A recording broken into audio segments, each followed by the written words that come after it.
Howdy all. Last time we recorded 3 drum tracks, a bass drum, a snare drum and a hi-hat. Now we recorded these with the musical typing keyboard with Command K. Yep. And remember we made the zone C1 so we could work with drums. Now we chose the SoCal kit and we enabled the metronome. Okay, so this lesson is all about what we call quantizing.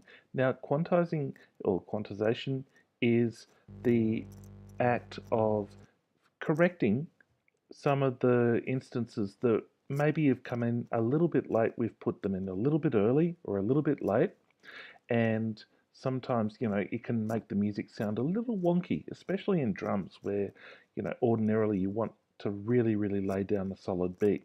And I'm going to show you how to fix that up now. So we don't need our musical typing keyboard anymore, so let's go Command K, and we're going to deal with what we call regions. Now these are our recorded material. Okay, so let's start with the bass drum, and I'm going to double click this green bit here, which is our region. Okay, and now you'll see that we have what's called the piano roll, and it gives you a really good idea about how you're going in as far as playing in time. So we had our crotchets recorded, if you remember, on 1 and 3. And you can see if this is like our grid here, this is the first beat of the bar, second beat of the bar, third beat. And you can see that my first beat of the bar has come in just a little bit early, and my third beat of the bar has just come in a little bit late. Now I'm going to show you how to fix that. Okay, so the next step that we do is we select all of our events, which are each note, in our region, which is the whole track, with Command A. Select all, and you can see that they change color to a white thing. And we're going to go, remember I said that they were crotchets, we're going to choose crotchets, and another name for a crotchet is a quarter note.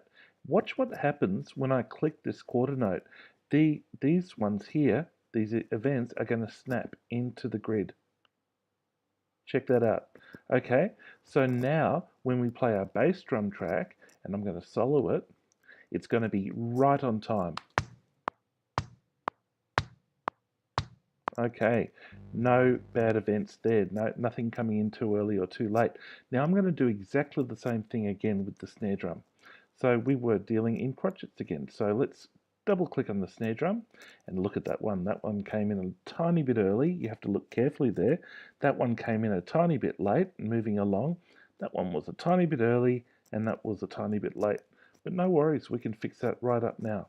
So select one, okay, and then we can go Command A to select them all, and we can, because they are crotchets, we can select quarter note. Check that out, snapped in again. Now if you hear these both together, oops, I have I've muted them instead of soloing them. Let's try that again. Perfectly in time. Okay, really tight there. Now the last one I'm going to do is our hi-hats. So same again, double clicking. You can see that these are all over the place. That one's quite late, that one's a little bit late. So let's just fix it all up. Go Command A to select them all, and this time they're eighth notes, and another name for an eighth note is a quaver. So let's choose an eighth note right now and watch those all slip into time.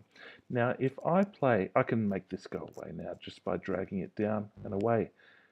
I can tell you now that this is going to be nice and tight, and you'll have a fantastic drum groove. Ready to go, pressing spacebar.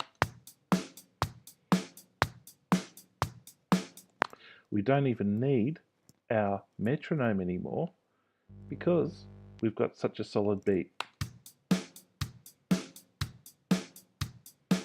And that's all it is. Quantizing, double clicking on the region, selecting the notes we want to work with clicking on a note and pressing Command A, and then choosing the level of quantization that we want over here. So that's it. Okay, get on it.